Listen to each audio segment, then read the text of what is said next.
Gue trauma, gue ngeliat anak gue kayak ini kayak apa gue jual aja nih anak gitu karena nggak sama. Main nyuruh-nyuruh gua, tidak baik, tidak boleh. Lu siapa bro? Pernah nggak kalian berpikir bahwa seseorang yang sering menciptakan tawa justru yang paling memendam luka?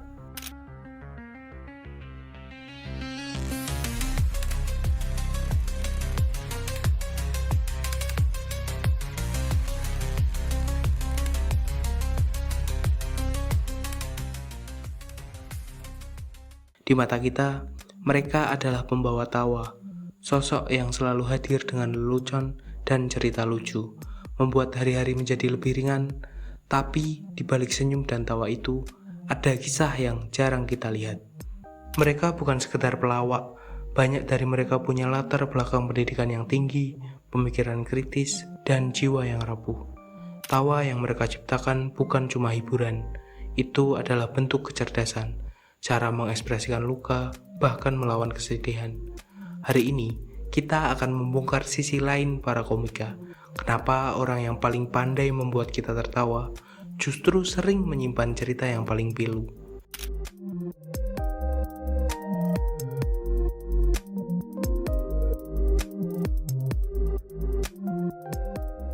Di balik setiap tawa yang mereka ciptakan, tersimpan kisah yang jarang terungkap, cerita tentang kehilangan, perjuangan, dan luka yang sering kali tak terlihat oleh penonton di depan panggung. Contohnya, Zawin Nur, salah satu komika yang dikenal jenaka dan ceria di atas panggung, pernah tampil saat ayahnya sedang terbaring kritis di rumah sakit. Ia naik ke atas panggung, melemparkan punchline, memancing tawa, tapi hanya sedikit yang tahu bahwa malam itu, di balik cahaya lampu dan gelak tawa, ada seseorang yang sedang berpura-pura kuat. Lalu, ada Dani Aditya, seorang komika yang mengalami disabilitas sejak lahir, namun daripada menyembunyikannya, Dani justru menjadikannya kekuatan. Dalam setiap materinya, ia tidak hanya mengajak kita tertawa, tapi juga merasakan bahwa di balik senyumannya ada luka yang sudah lama berdamai dengan kenyataan. Cerita-cerita ini bukan hanya menyentuh, tapi juga membuka mata kita tentang sebuah paradoks bahwa orang yang paling sering membuat kita tertawa seringkali adalah mereka yang paling akrab dengan rasa sakit. Dan ini bukan kebetulan. Dalam dunia psikologi, humor dikenal sebagai salah satu mekanisme pertahanan diri yang paling kuat. Sigmund Freud menyebutkan humor sebagai cara bawah sadar manusia untuk meredakan kecemasan. Bahkan Viktor Frankl, seorang penyintas kamp konsentrasi dan psikiater, menyebut humor sebagai senjata jiwa dalam menghadapi penderitaan. Jadi, tawa bukan sekedar hiburan, ia adalah perisai, bentuk perlawanan terhadap hidup yang tidak selalu ramah. Dan para komika seperti Zawin ataupun Dani adalah contoh nyata bagaimana luka bisa diolah menjadi kekuatan, menjadi tawa, dan menjadi harapan.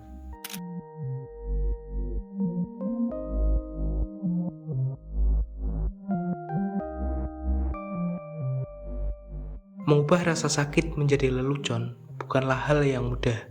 Dibutuhkan bukan hanya keberanian, tapi juga kemampuan berpikir kritis dan empati sosial.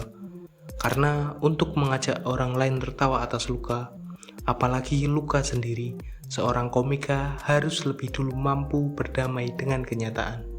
Dan inilah yang menarik, banyak komika justru datang dari latar belakang pendidikan yang tinggi. Contohnya, Raditya Dika, yang pernah menempuh pendidikan di Adelaide sebelum melanjutkan di Universitas Indonesia. Dikenal dengan materi-materi yang syarat logika dan observasi sosial. Ia bukan hanya komedian, tapi juga penulis, filmmaker, dan kreator yang mencermati realitas dengan tajam. Kemudian ada Pandji Pragiwaksono, lulusan FSRD ITB, yang kerap membawa isu-isu berat seperti politik dan kebangsaan dalam set komedinya. Sesuatu yang jarang disentuh komika lain karena resikonya tinggi. Tapi justru itulah yang membuat Pandji berbeda. Ia tidak hanya membuat orang tertawa, tapi juga berpikir tentang bangsa ini. Lalu ada Abdur Rasyad yang diam-diam menyelesaikan pendidikan S2 Matematika di Universitas Negeri Malang. Gaya tuturnya memang sederhana, tapi isi materinya kerap menyimpan kritik sosial serta logika tajam khas pemikir. Dan Mamat Al-Katiri, komika asal timur Indonesia, ternyata adalah mahasiswa kedokteran gigi di Universitas Muhammadiyah Yogyakarta.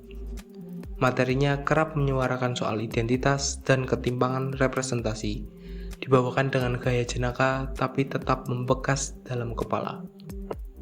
Ini bukan kebetulan. Dalam teori humor modern ada istilah incongruity theory, bahwa tawa muncul ketika harapan dipatahkan secara cerdas. Untuk bisa mematahkan ekspektasi, seseorang komika harus paham dulu apa ekspektasi itu sendiri. Artinya, mereka harus memahami konteks sosial, budaya, bahkan politik.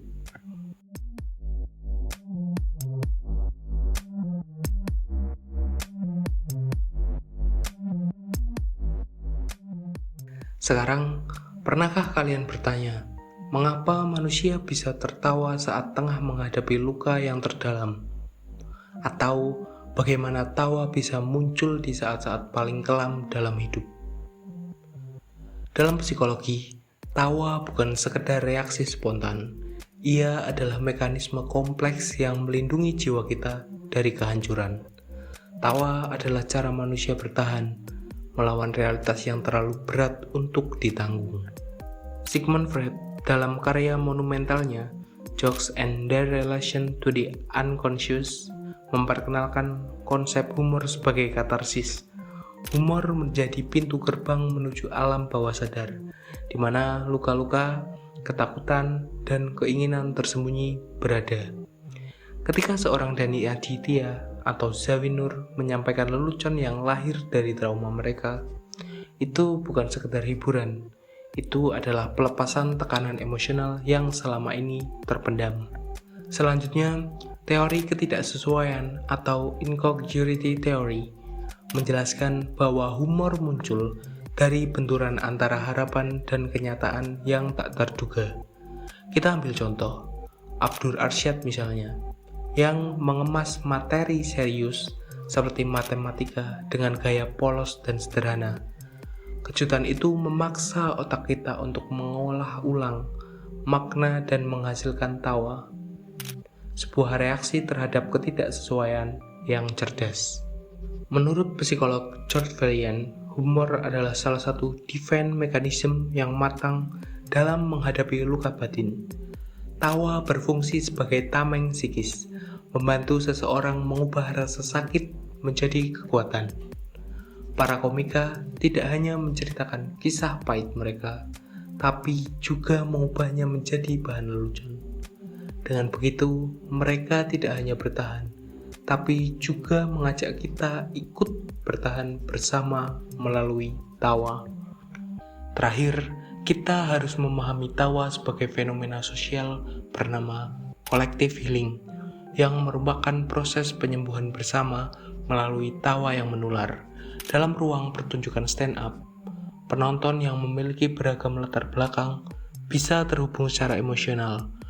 Mereka tertawa bukan hanya karena hiburan, tapi juga sebagai bentuk solidaritas terhadap luka yang sama-sama pernah dirasakan.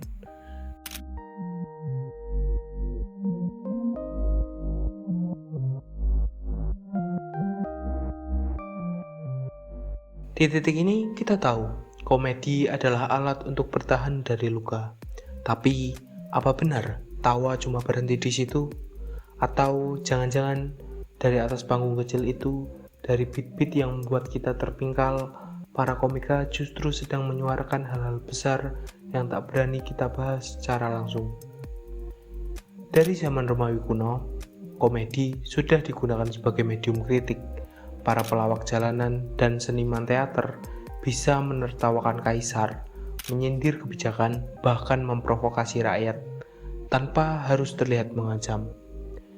Tawa menjadi selimut, tapi dibaliknya ada keberanian. Di Indonesia, kita pun punya jejak yang serupa.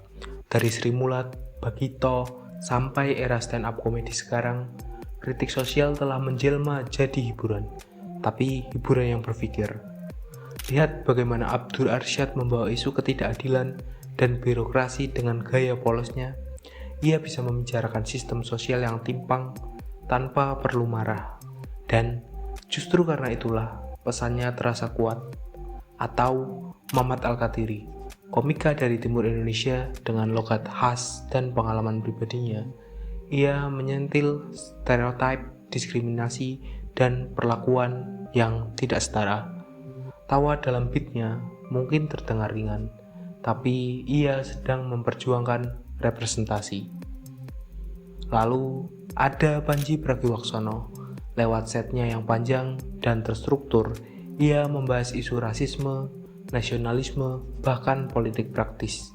Dan semua itu dibalut dalam punchline yang membuat penonton bukan hanya tertawa, tapi juga berpikir. Inilah kekuatan komedi yang kadang kita lupa. Ia menyusup ke dalam kepala tanpa kita sadari. Ia mengubah rasa menjadi kesadaran, mengubah cerita menjadi opini, dan akhirnya mengubah opini menjadi perubahan sosial kecil yang terus-menerus bergulir.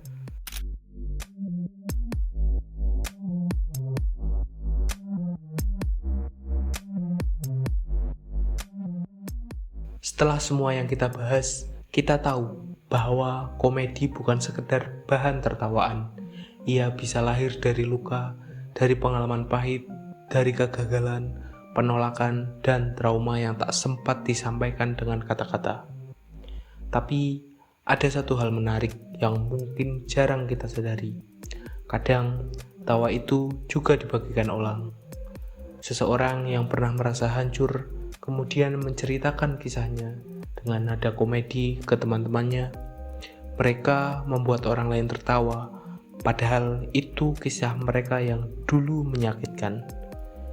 Tapi ketika orang-orang tertawa, mereka akan merasa diterima, dan secara tak sadar, teman-temannya juga mungkin sedang memikul luka yang sama. Lalu disitulah lingkaran itu terjadi.